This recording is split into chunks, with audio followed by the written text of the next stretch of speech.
Welcome to the New England Football Show, presented by Mortgage Right. I'm your host, John Serenitas.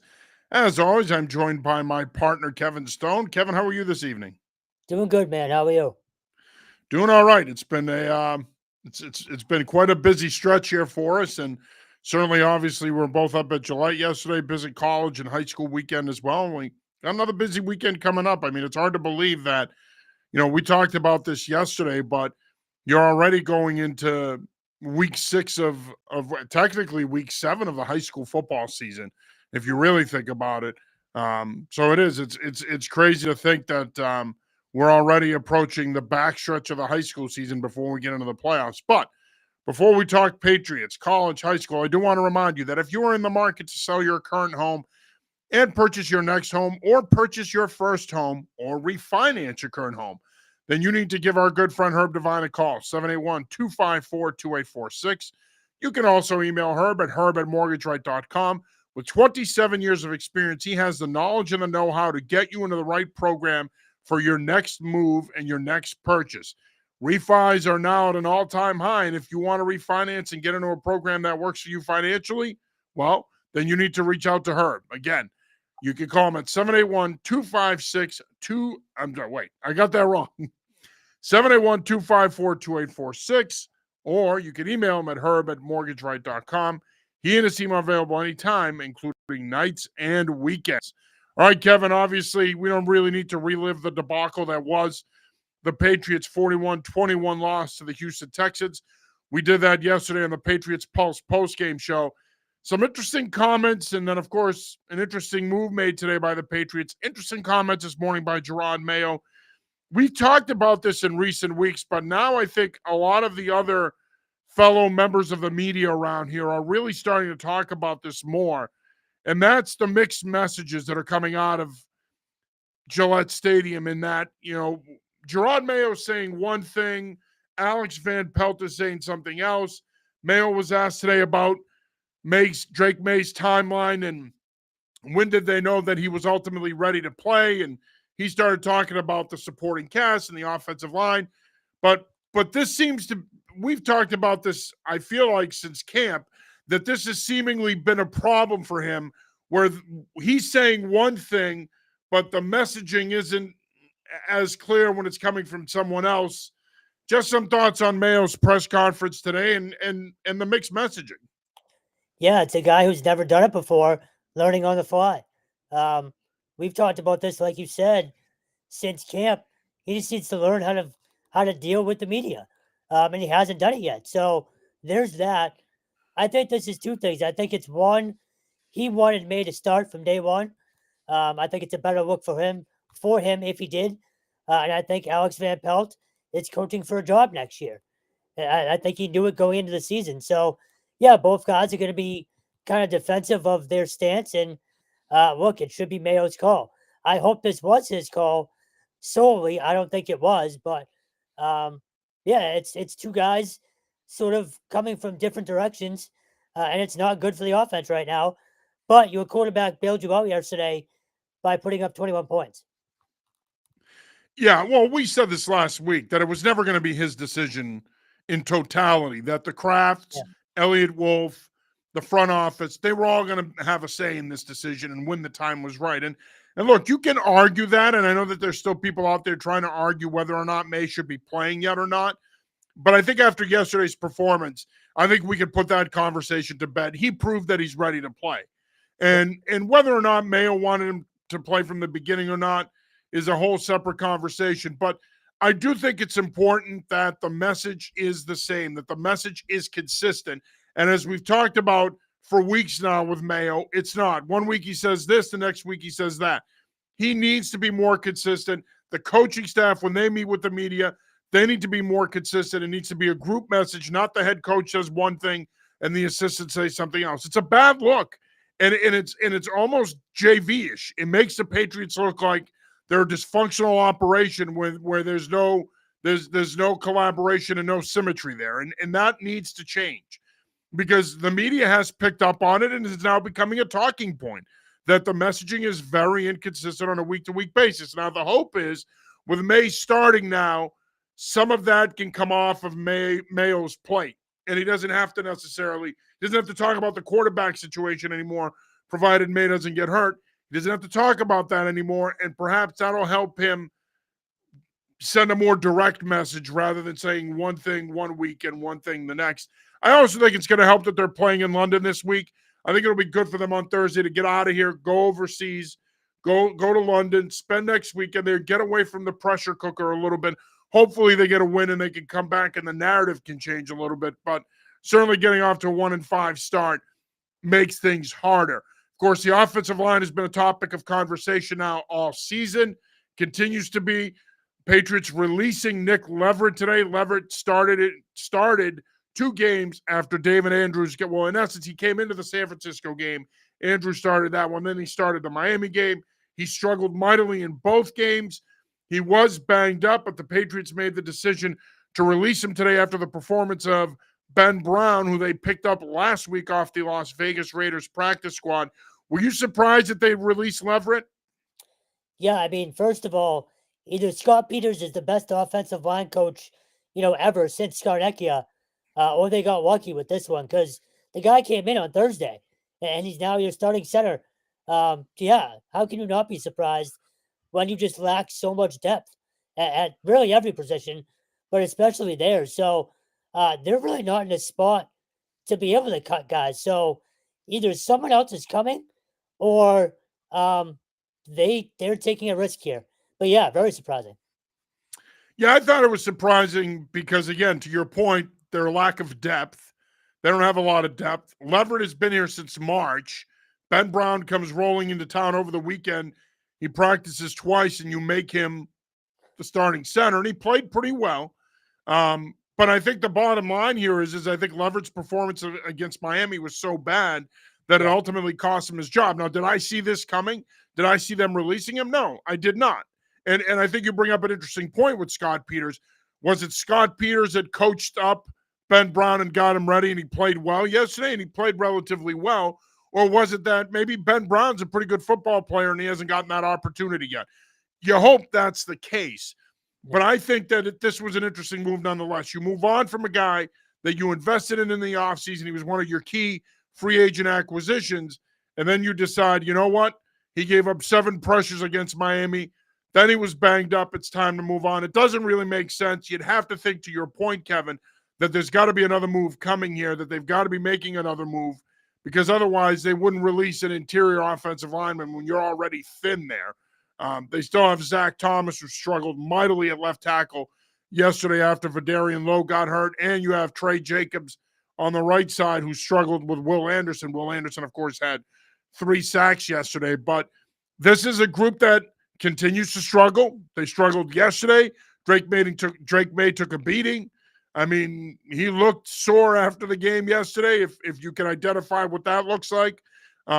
So clearly they are what they are up front. As I've said all along, I don't think you could fix this in season. You hope, though, that if there is that offensive line spot open right now, that perhaps they pursue a veteran like a Donovan Smith or a Charles Leno, somebody that can come in and play left tackle and at least stabilize it a little bit. A source told me that they haven't had any contact with either one of those guys, and this source routinely checks in with their agents. They haven't had any contact with 2 of the top veteran free agents on the market right now in Smith or Leno. It makes no sense to me. You hope that that's one of the moves, because if you're serious about developing Drake Maye, you've got to bring in a veteran to play on the backside. Otherwise, the kid's just going to take a beating, and there's no way he finishes the season. Yeah, with the trade deadline coming up, there's no chance of a center at the deadline, right? They're not floating out there. This isn't a and you hope. Listen, I think Ben Brown. I went back and watched him. Ben Brown played well, so you hope he's the answer there. You're going to get Cole Strange back probably within the next month. You hope he's the answer at left guard, and now you keep on Wenu at right guard. But it's really about the tackle spots. You've got to solidify the tackle spots. And, call me crazy. I know he has struggled, but give City So a shot at right tackle. He played right tackle at Eastern Michigan. He played guard. He played right tackle. He's got the length at almost 6'5". Give him a shot at right tackle. I'd like to see him at right tackle, see what he can do. I'm sure they're repping him there at practice, but I wouldn't mind giving him another shot and giving it to him at that position. But left tackle, there's no internal candidate here. I mean, if this ankle injury ends up becoming a problem and he's out for an extended period of time, they're going to have to once again dip back into the market. If they do that, they've got to find a better option than what they have there right now. Again, no knock on Zach Thomas. The guy's trying, but we talked about this yesterday during the game. At one point, I think it was Danielle Hunter sacked Maye. Thomas ends up on Danielle Hunter, who was on top of Maye. It almost looked like as if Zach Thomas sacked Drake Maye. It was that bad. So, yeah, you hope that if you're going to make this move and move on from Leverett, your hope is that there's another tackle that's in their sights and they bring that tackle in. Yeah, and then like you've said for, the last 3 months in the draft this year, no matter what they do, you got to go like 2 tackles to start the draft, maybe even 3. You're just so you got to come depleted. away from that draft next year with 4 offensive linemen. I really believe that. I think that because realistically, unless you throw a bunch of money at Ronnie Stanley, who's going to be the premier free agent, the left tackle from the Baltimore Ravens, who they're more than likely going to franchise, but unless you throw a boatload of money at him, you're not, and he takes your offer, it's going to be hard to fill that void in free agency. You're going to have to do it in the draft. I think the only way you're getting legitimate free agents is if Drake Maye goes off and guys say, okay, I can go play with that. They'll have a chance to win. But otherwise, you're overpaying for everybody right now. No, I agree. And I think to me, that's a valid point. Drake Maye would have to really impress you the rest of this season to entice free agents to want to come here. Remember, this isn't exactly an appealing destination. The weather is very unpredictable. It's not great half the year. You got high taxes. You have a rebuilding situation. Drake Maye is probably going to be really your only selling point, your only positive. But that's still, and this is why I said what I said about Stanley. You're going to have to overpay to get a guy like that to come here, like grossly overpay. Simply overpaying him by 1.5, $2 million a year is not going to cut it. Like, you're going to have to go north of $5 million above what anybody else offered per year to get them here. I think that's what it's going to take. And of course, if you do get them, they're going to come in and say how they want to play with Maye and they wanted the challenge of a rebuilding situation, and it's the New England Patriots, 6-time Super Bowl champions, blah, blah, blah. But at the end of the day, I think that's the only way you're going to get a quality offensive tackle to come in here off the street. I do think it's important to note, and I've said this all along, that's why I think regardless of what your other needs are, I think that has to be your priority position in the draft. It's going to be the wide receiver position is a talented group, and there's going to probably be 5 or 6 of them that could potentially go in the first round. But I would resist the urge. I really would. And if you want one of those guys, if you have enough draft capital, you can always trade back into the bottom of the first round potentially and take one.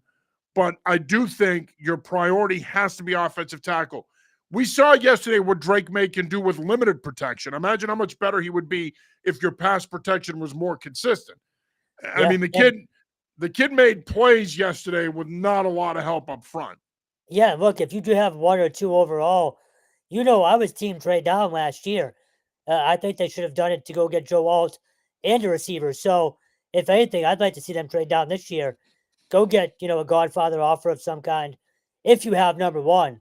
And sort of build that way too. Yeah, there's no way on earth I was trading down this year. No, I know. There's no way on earth. You needed a franchise quarterback. This class had the potential to be the best quarterback class since 2020. I wasn't passing up on the possibility of taking Caleb Williams, Jaden Daniels, or Drake Maye for Joe Alt. I wasn't doing it. No, I wasn't doing it. No, and you compared it to what, 2004? That class too? Well, I thought at the top it reminded me a lot of that class. I covered that draft with Roethlisberger, Rivers, and Eli Manning. It reminded me of that, where these 3 guys especially could end up becoming elite franchise caliber type quarterbacks.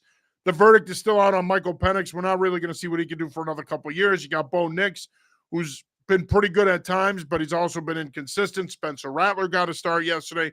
Perhaps he can end up in that conversation. But at the top, I think that Williams, Daniels, Maye, they've got superstar potential written all over them. I wasn't passing up on the opportunity to take one of those 3 guys, and I'm glad Elliott Wolf and Gerard Mayo didn't. Just looking real quick at the Baltimore Ravens and free agents, it's going to be tough to land a Ronnie Stanley. I think he's going to be their offseason priority, primarily because he's their top free agent by a mile. And then outside of that, you've got Patrick McCarry, who's their right guard.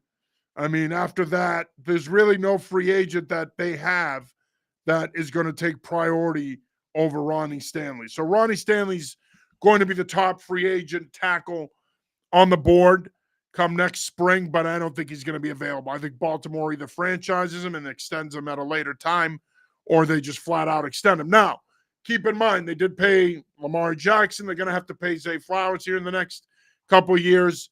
They've also had to pay Mark Andrews. So they've got a lot of money committed. It may not be that easy to get a deal done with Stanley, but a guy like that changes the trajectory of everything. If you could ever convince a guy like that to come here, now all of a sudden left tackle's on a priority in the draft. Now you can go out and get that receiver to augment what you have. And speaking of the receivers, one of my key takeaways from yesterday was I felt that the young guys that are currently on the roster, I feel, are good enough with Drake Maye playing. They are good enough to be weekly contributors and possibly develop into a solid number 2, number 3, number 4 receiver. I still don't think there's a 1 there, but I think when you look at what is currently on the roster with Pop Douglas, with Jalen Polk, hopefully you get to see Baker soon. You got Kendrick Bourne. With what's there, Kevin, in my opinion, it was nice to see those guys be productive yesterday because there's no question the talent is there. I think right there with Kayshon Boutte, Pop Douglas, Jalen Polk, you throw Baker in there too if they start playing him eventually. That could be a really nice receiving nucleus that can grow with Drake Maye.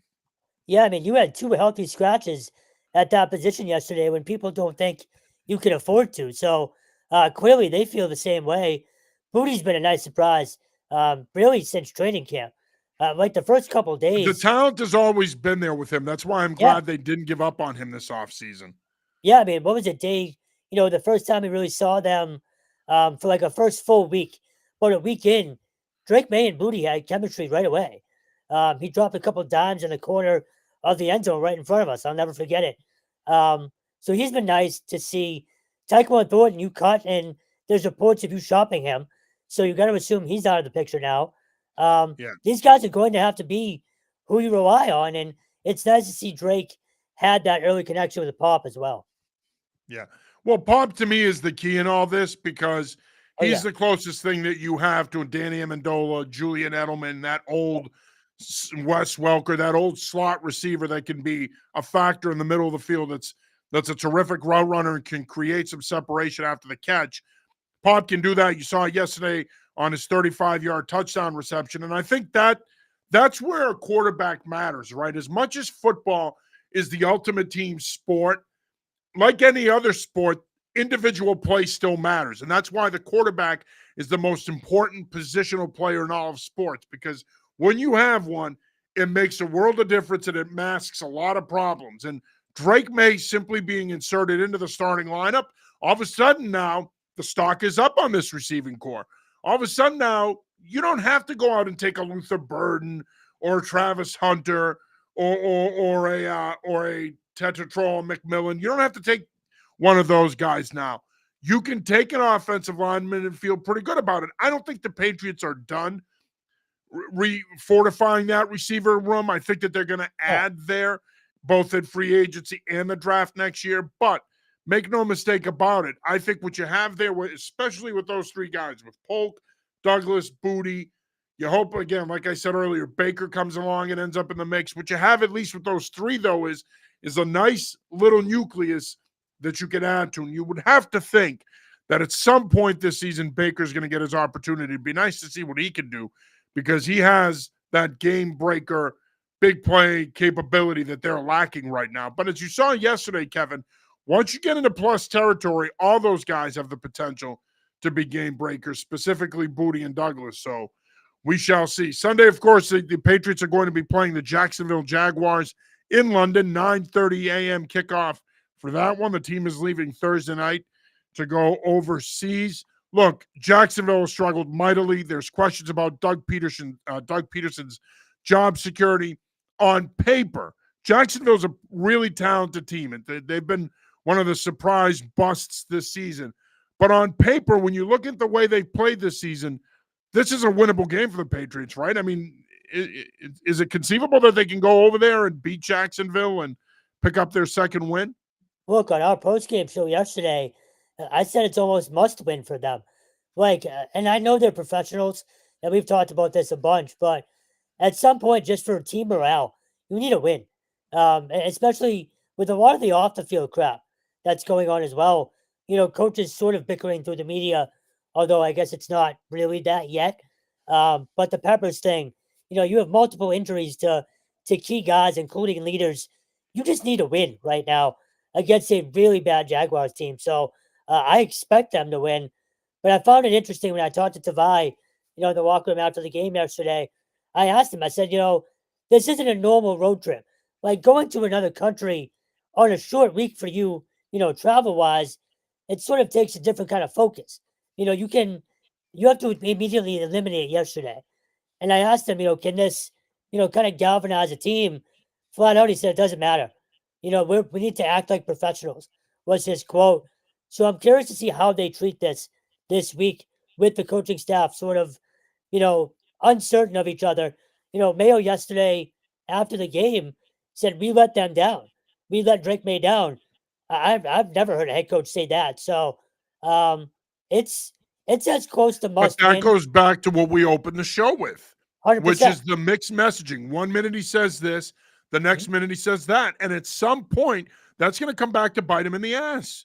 Yep, You've if it got already to hasn't. be more consistent with the messaging to the media. We're not there to be his friends. We're there to cover the team. Obviously, it's important to have a good relationship with him. I think Gerard's a fantastic guy. I think he was a hell of a player. But I think at the end of the day, it's that mixed messaging. It's 1 minute we let Drake down. The next minute, we didn't know if we wanted to start him because of the state of the offensive line. Then he wasn't ready. We were trying to develop him. It just figure out what you want to say it, and stick with it. And I think I'll say this, Kevin. He should have taken more of a page out of Bill Belichick's book when it comes to dealing with the media. Well, I was just going to say, too, as a guy who's a former captain who knows what good and bad leadership looks like on some bad Patriot teams, he had guys like Brandon Spikes on that team with him. And he also won Super Bowls and saw how Brady led. So it's surprising that he can't get this right early on. It feels like, if anything, with the roster he's been given, the messaging should be the easy part for him. Like he By was the supposed way, not to cut you off, did you see his comment today about the construction of the roster? oh yeah. And So why did they he's allow it right. to get to this point? Well, Yeah. that was his way of basically saying, well, go talk to the other guy that I took over for.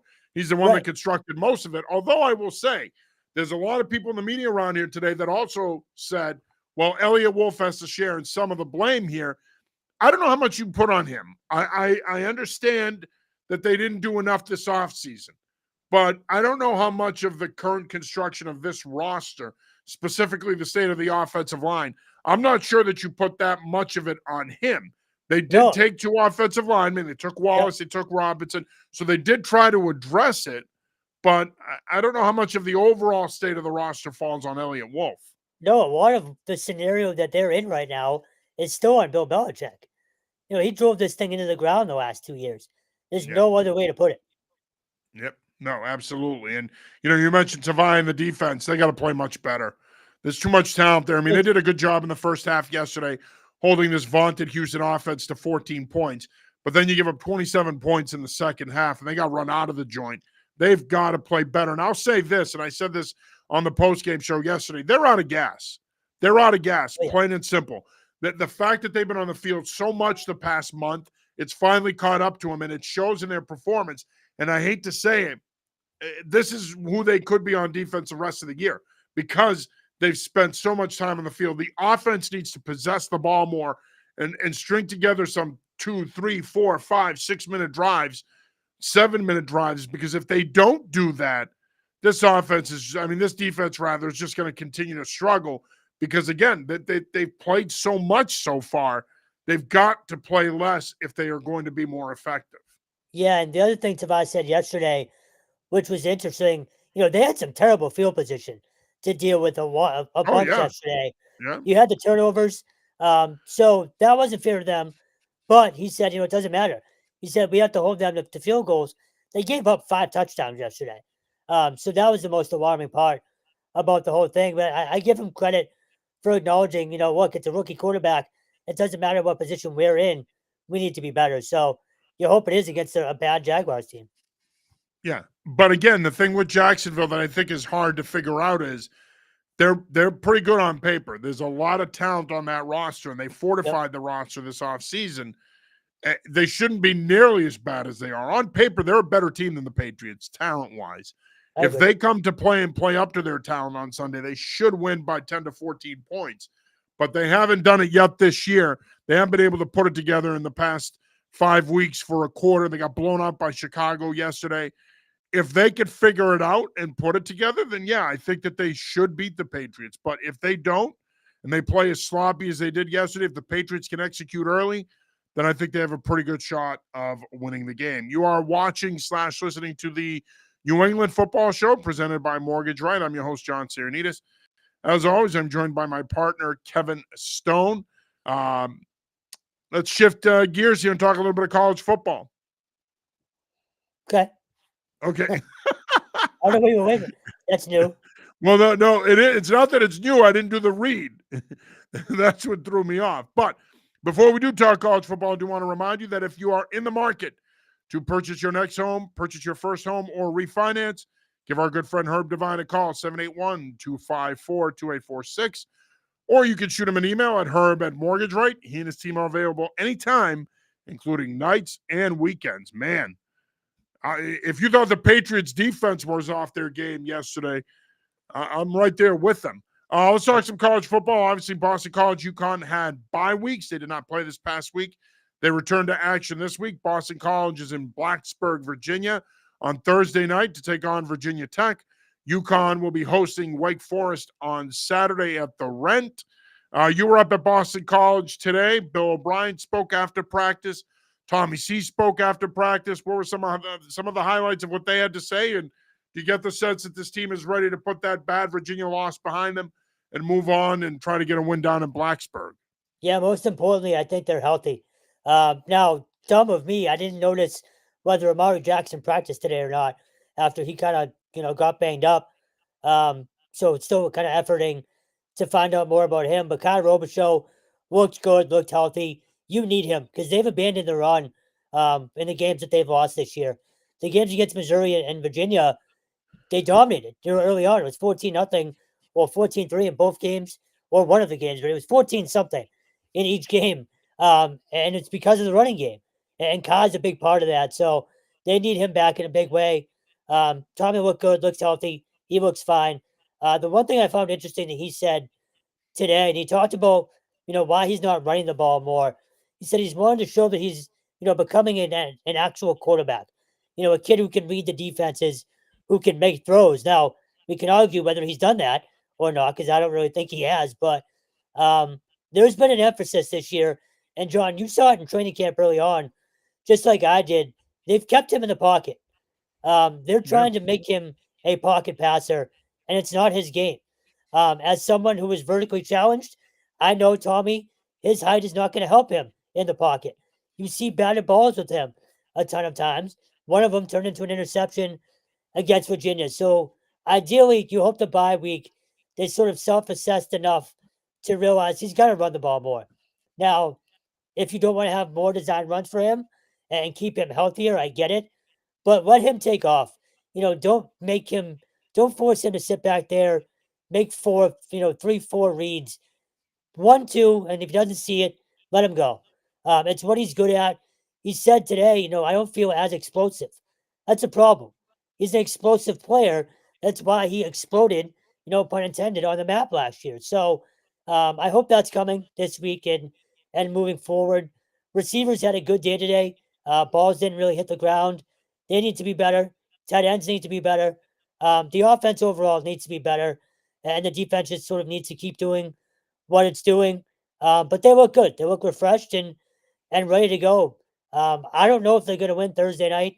Virginia Tech at Virginia Tech in prime time is a tough place to play, no matter where Virginia Tech is right now. So I think they're 5.5 point dogs or something like that.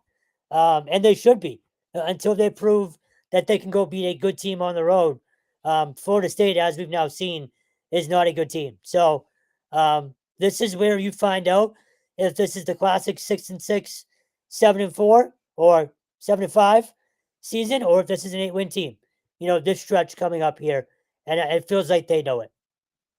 Yeah, it'll be a big stretch for them because if they want to end up finishing with a record where they can get a bowl bid and get a relatively reputable bowl bid, that they need to win at least 7, but more than likely 8 if they want to And have a shot at a reputable bowl bid. So, and you have a home game next Friday night. If you lose this game, that crowd's not going to be as big as people think it is. This is right. a big one on Thursday night. Yeah, no, I agree wholeheartedly. UConn hosts Wake Forest on Saturday. Demon Deacons coming off a blowout loss to Clemson at home this weekend. Of course, the Huskies are coming off a bye. It's an opportunity for them to get healthy. It's an opportunity for them to get back into the swing of things at 4-2. They still have 3 straight home games over the course of the next 3 weeks. They have Wake Forest on Saturday. They have Rice coming into town the following Saturday. And then they play a Friday night game on November 1st against Georgia State. So they still have 3 straight home games here and an opportunity. If they can beat Wake Forest on Saturday, despite Wake being 2-4 and being down, that would be a big win for them. All of a sudden now, you beat Rice, you beat Georgia State, you're looking at your bowl eligible at that point, and it's really about finishing the year off with some momentum in those last 3 games. But certainly the big thing for UConn during this bye was to get healthy. The hope is that they get some of their key guys back, and if they do, they should be able to beat a Wake team that's pretty well coached, but is clearly down on talent. Yeah, and you said this. Well, first of all, we've both been on them since that Duke game. The way they fought that game and should have won it with a lead in the fourth quarter, I think spoke volumes at the time about their willingness to play for Jim Mora. And we also said before the season, we need to take advantage of this stretch. You've called it a baseball homestand. It's so true.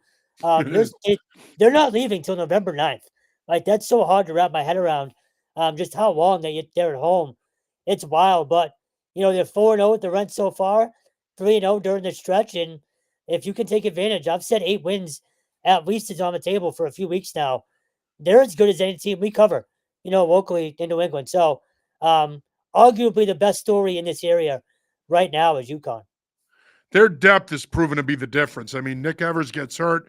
Joe Portal guy. Fagnano steps in. He's been terrific. They're deep at running back, deep at receiver. If it's not TJ Sheffield, it's Skylar Bell. They're deep at tight end. One of the best offensive lines in the country, and that's not hyperbole. They have been terrific, led by Chase Lunt, who, as I've said now for weeks, I think is going to end up being a top 75 pick in next year's NFL draft. You have Valentine Sennett, left tackle, Chris Fortin. I mean, this is a group that Ben Rakowski, this is a group that's got experience. And then on the defensive side of the ball, I don't think their defense gets enough love. We know how good that defensive line is with Price Yates and Jelani Stafford, Dalmont Gordine, but that back 7 has been pretty good as well with Lee Mollett and Ronte Jones. I mean, look, they're good at all 3 levels. And I think this is a defense that you got Brown at linebacker. I mean, this is a defense that doesn't get enough credit. I think so much of the focus with UConn's success this season has been on offense because they put up some big numbers. And again, I think that hat tip to Gordy Samus, first-year offensive coordinator, has done a great job there. But we got to give the defense some love too, because the defense has played really well. And I think if they continue to play well, that's going to be the difference here. And that's where they could end up in a really good bowl and have a shot to possibly win that bowl game because their defense will be playing at a high level. Look, I would love to see UConn win out. And if they can win out now all of a sudden and you get to 9-10 wins, I mean, not only is it important because they'll get a quality bowl bid, but now all of a sudden they look like more of a program you want in your conference. And they're all of a sudden there's some shine on the program. And I think that that's important. So I want them to win as many games as possible because I would love to see them in the next year or two end up getting into a conference. UMass, what can you say? Blowout loss, obviously, to Missouri. Look, I thought that they could make it a game. I went on with Joe Murray on Friday night, said, hey, you know what? If you're willing to be adventurous, UMass is a 27.5-point underdog. Might be a nice play. For a while there, it looked like they were going to cover. They were hanging around the first half into the third quarter. But then the ship started taking water. Mizzou pulled away, and then ended up winning 45-3. Yeah, I mean that was expected, but 1-6 and the way it's looked was not. Um, I mean, how many times can we say it at this point? At some point, something's going to need to change. But who do you find that's better than Don Brown if you start going down that road? So, Well, the bye get comes ready. at the right time. I mean, they need it. Oh God, yeah. I mean, they're coming Look, off the bye. They're gonna play Wagner at home, which is a winnable game. But the bye comes at just about the best possible time. yeah, I mean, you're traveling to go get a couple paychecks and get, smoked by Georgia and Mississippi State too. So they're going to keep taking their lumps. And you mentioned, if UConn can win out, well, UMass is that last game of the year. You don't think they'll be ready to go for that one? So this is only going to get uglier.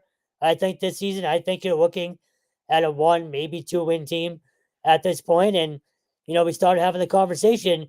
How do you want to make that transition into the MAC next year?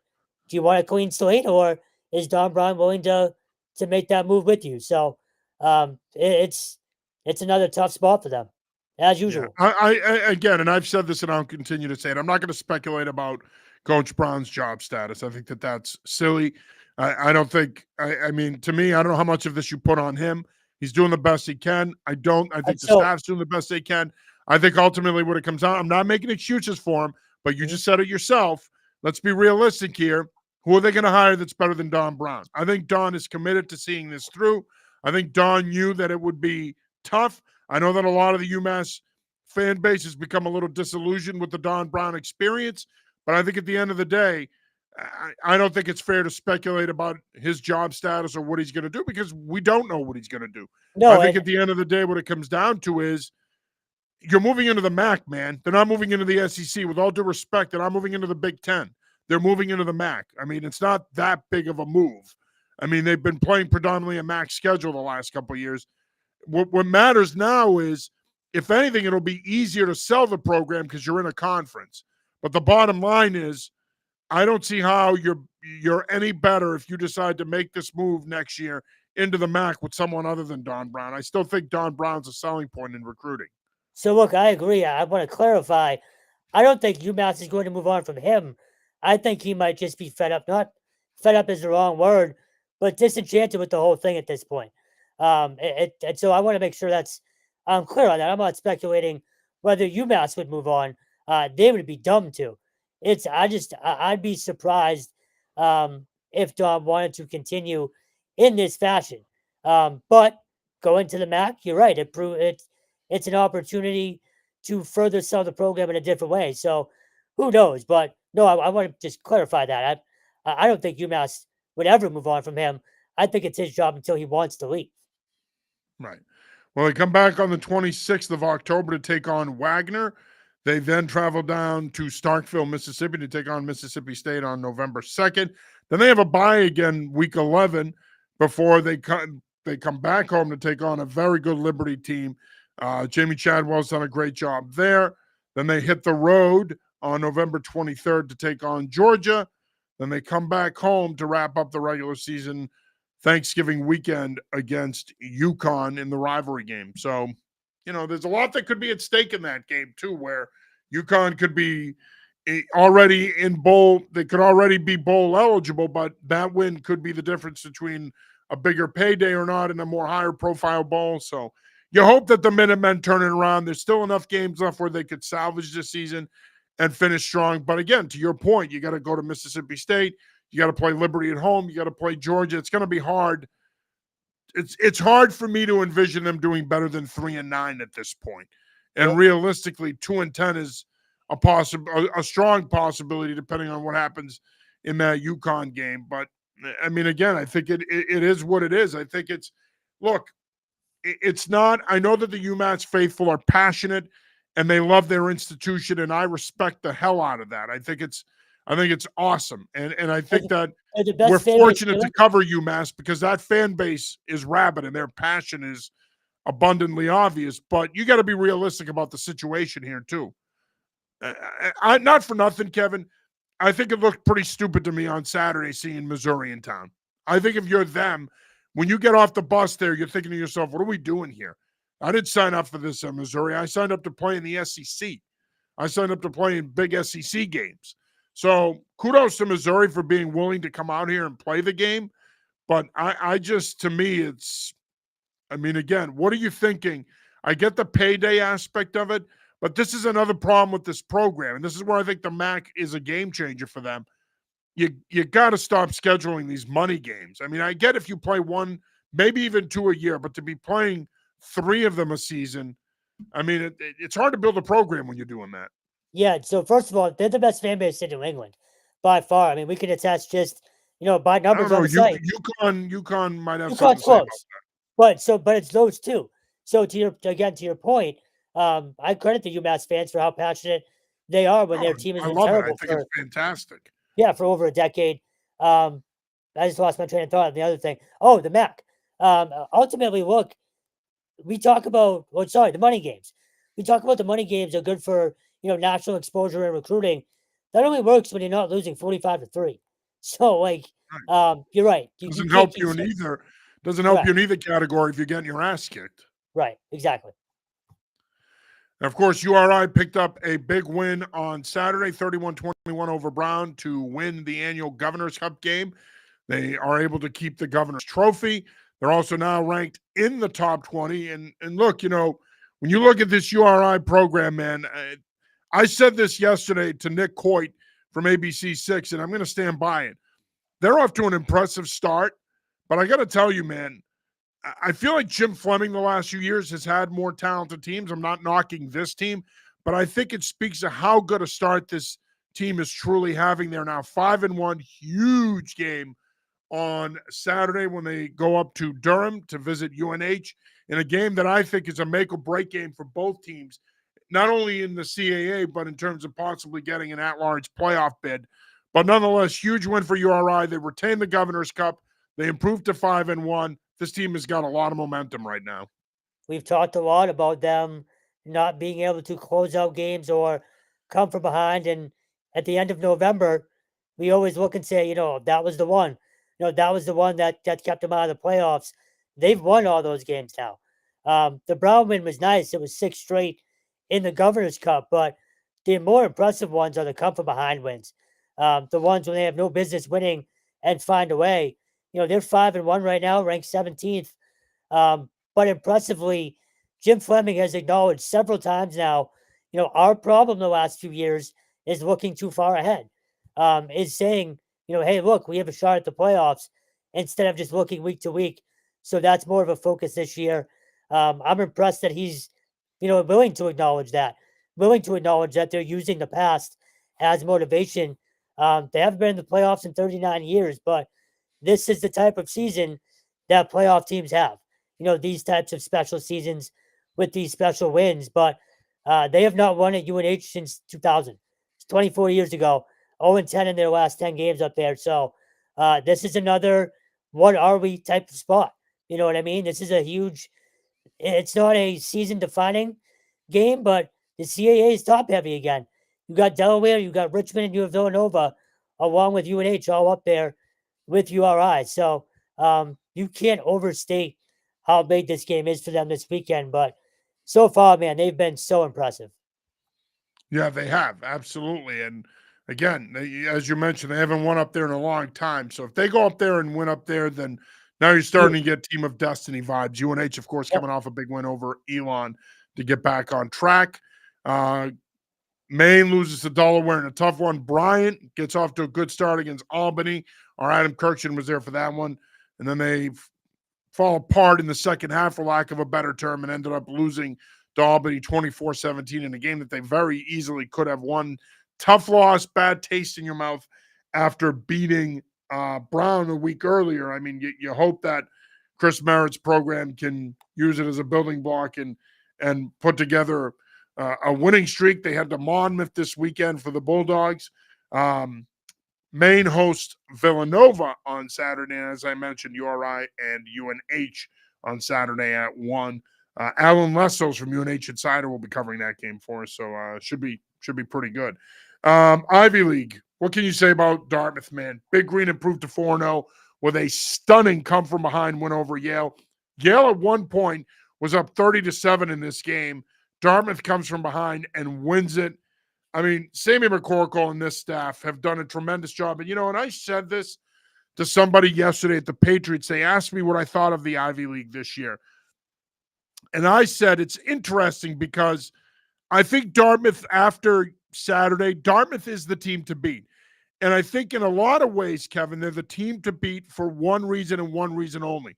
They're a senior-laden team, especially on offense. You got Jackson Proctor at quarterback, Q Jones at running back, Paxton Scott at wide receiver.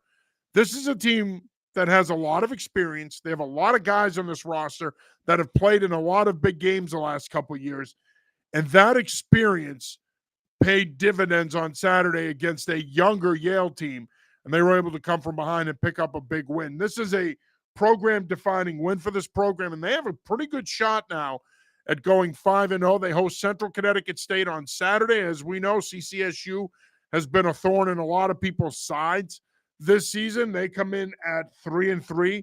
Adam Lechtenberg has that program playing at a pretty high level, but Dartmouth is in a pretty good spot here to perhaps, I don't want to say pull away in the Ivy League, because as you and I both know, the Ivy League isn't settled until week 10. But they have a chance now to really at least begin the process of separating themselves from these other teams. Of course, Harvard is in second place. They're still going to be in the mix, but impressive win nonetheless for Dartmouth. Yeah, I was just going to say, I think the Harvard offense might be the best in the Ivy League, but Dartmouth is certainly the team to beat right now. They're in the top 25, which also annoys me because we can't talk playoffs with them down the line. So we won't get into that rant again. It is asinine, but 24th in the country. And, I said it last year, Sammy McCorkle needed more national recognition. It's a shame he won't get it because it's the Ivy League. They are getting, little mentions here and there on some college shows on ESPN, but I'm talking, national voting recognition in terms of awards. He's done a hell of a job after taking over last year in a brutal situation. So it's good to see that program playing as hard as they are for him. I'm looking forward to, as long as both teams keep winning, looking forward to the Harvard matchup whenever that happens, because that might determine the Ivy League this year, although usually Harvard Yale usually has something to say or something to do with it that last weekend of the season. But they're a great story. They have been for 2 years now. And I know we root for all of our programs, but it's hard not to root for them more than anyone else right now. Well, in case you're wondering, that game will take place on Saturday, November 2nd at Dartmouth. So that game could very well determine the Ivy League title. Yeah, that'll be a week 10 matchup. Yeah, and Harvard had a huge win against Cornell on Friday night. Their two quarterback system is unlike anyone I've ever seen.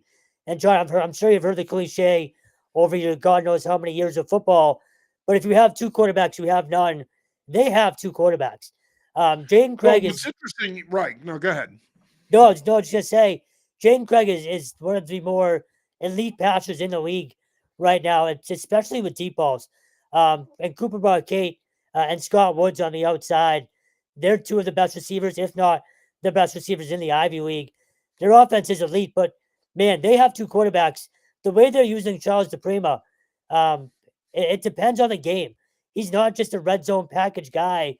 He's in for multiple snaps, during drives, trying to move the ball. He's in essence their third receiver.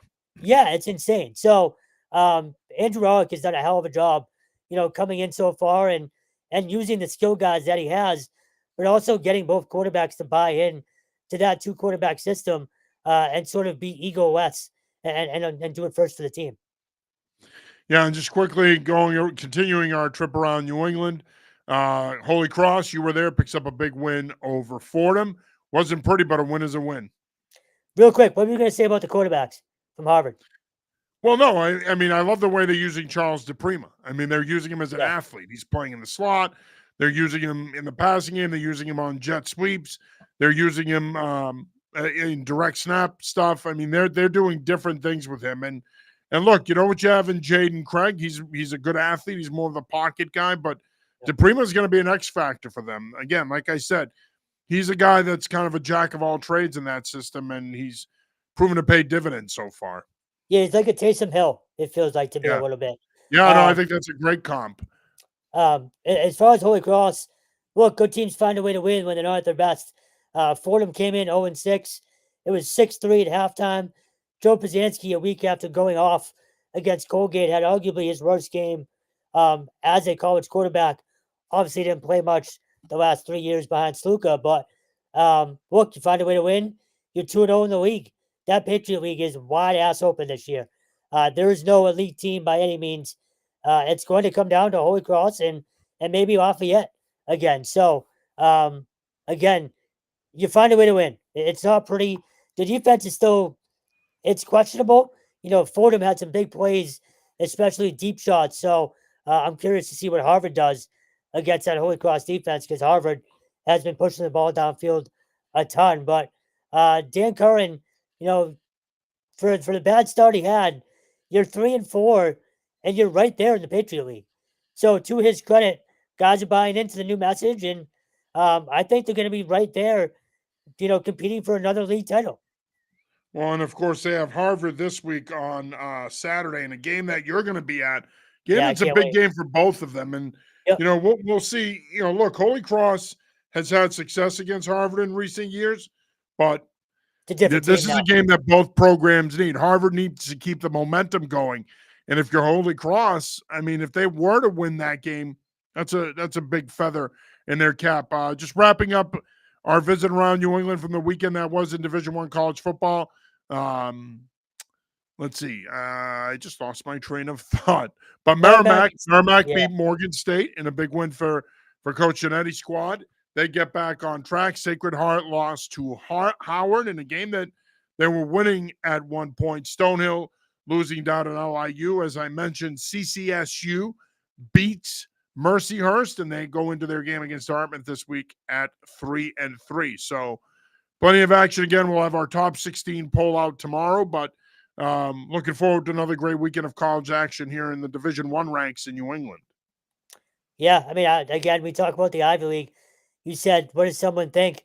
I feel like we can say we called it because we've always said this is the wildest league in New England and probably in the country besides maybe the CAA at the FCS level. So it's a blast, man. I love covering the Ivy League. It's awesome. Yeah, as do I. It's one of my favorite things that we do. I say it all the time. All right, here, final segment here before we go. We're going to talk some high school football. Of course, the big matchup on Friday night. You had Xaverian at CM. CM prevailing with a late field goal miss by Xaverian, 40-37. The big story in that one, other than the CM win, was Vincent Busa, the running back from Xaverian, getting hurt in the game. We hope Vince is doing better. Big loss for the X, though. I mean, I think if he's healthy, they probably have a better shot of pulling it off in the end. Big win for CM. I mean, again, they've had a stretch of success here against the X. It's always frustrating, I know, for Xaverian to lose to CM, but big win for John DiBiaso's squad. They looked pretty good. They got off to a fast start, and they were able to hold on in the end. Catholic Conference being the Catholic Conference. Just night, weekend in and weekend out. So competitive. And look, Bill O'Brien was at the CM Xaverian game on Friday night. He wanted to get that experience up close and see some of the kids that they're looking at. And he talked about it today. He mentioned the crowd.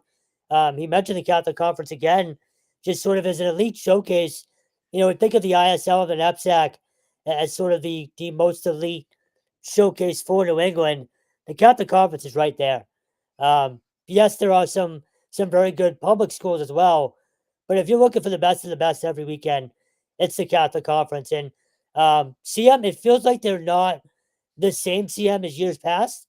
But again, good teams find a way to win, and they did. So another big one in the conference this weekend, St. John's Prep and Malvern Catholic.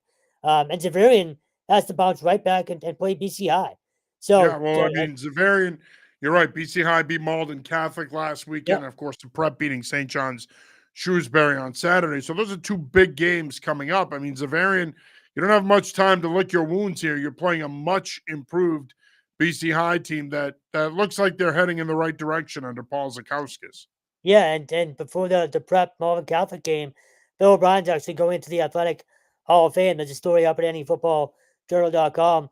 He talked a little bit about it today. So that's homecoming for Prep as well.